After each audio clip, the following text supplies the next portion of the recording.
Hello বন্ধুরা, welcome to my channel Moumita Khamrai official. আজ নিয়ে চলে এসেছি আবারও একটা রেসিপি ভিডিও। আজকেও পড়ব আগের দিন ভিডিওতে যারা কমেন্ট করেছিলেন তাদের নাম।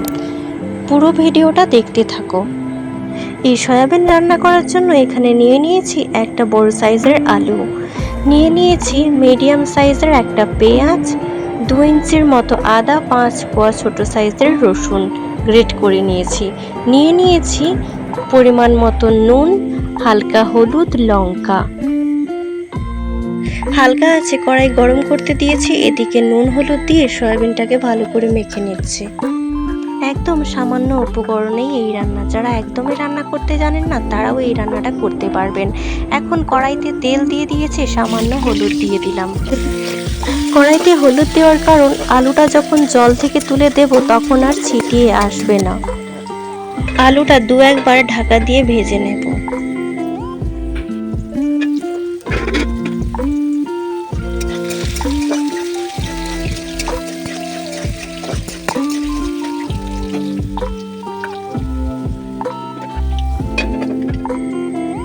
আলু ভাজা হতে হতে এখানে নিয়ে নিয়েছিলাম গুঁড়ো মশলাগুলো, নুন, হলুদ, লঙ্কা। হালকা জল দিয়ে পেস্ট বানিয়ে নেব।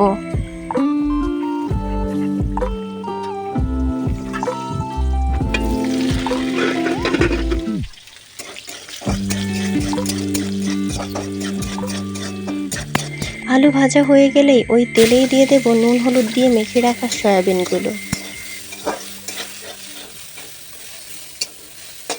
সয়াবিন তুলে নেওয়ার পর আবারও কড়াইতে তেল দিয়ে নিলাম একটা শুকনো লঙ্কা, একটা তেজপাতা।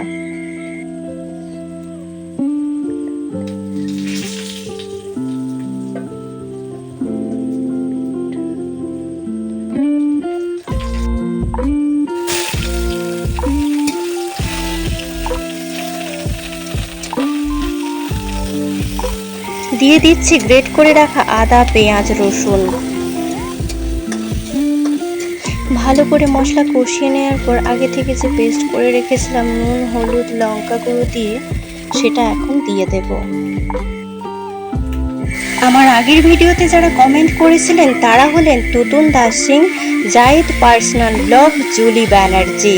আপনাদের অসংখ্য ধন্যবাদ জানাই। এভাবেই আপনারা আমাকে সাপোর্ট করুন যাতে আমি আরও আপনাদের নতুন নতুন ভিডিও উপহার দিতে পারি।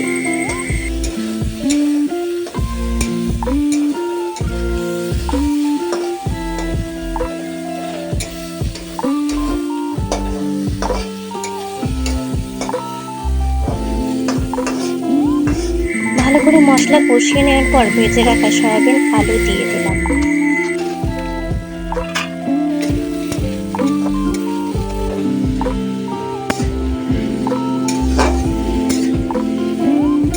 মশলাটা তলায় ধরে এসেছিল তাই একটুখানি জল দিয়ে নিলাম।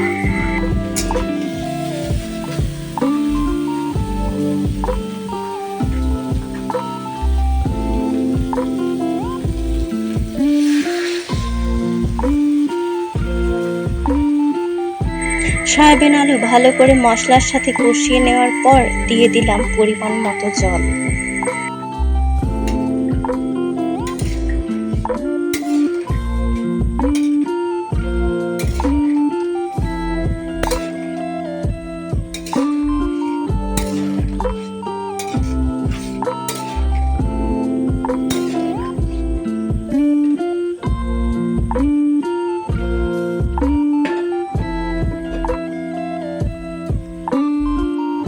জল দেওয়ার পর এভাবেই মাঝে মধ্যে ঢাকা দিয়ে রান্না করে নেব।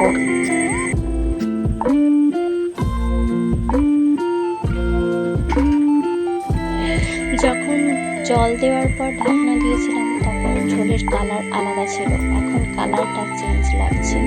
আসলে এটা লাইটের কেরামতি। আমি নিজেই ক্যামেরা ধরছি, নিজেই রান্না করছি, তার জন্যই এই অবস্থা। তো ফাইনালি আমার রান্নাটা কমপ্লিট হয়ে গেছে। আমার ভিডিওটা কেমন লাগলো কমেন্ট করে জানাতে ভুলবেন না। এভাবে ঢাকা দিয়ে গ্যাসে 2 মিনিট রেখে দেব। সার্ভ করাটা আর দেখালাম না।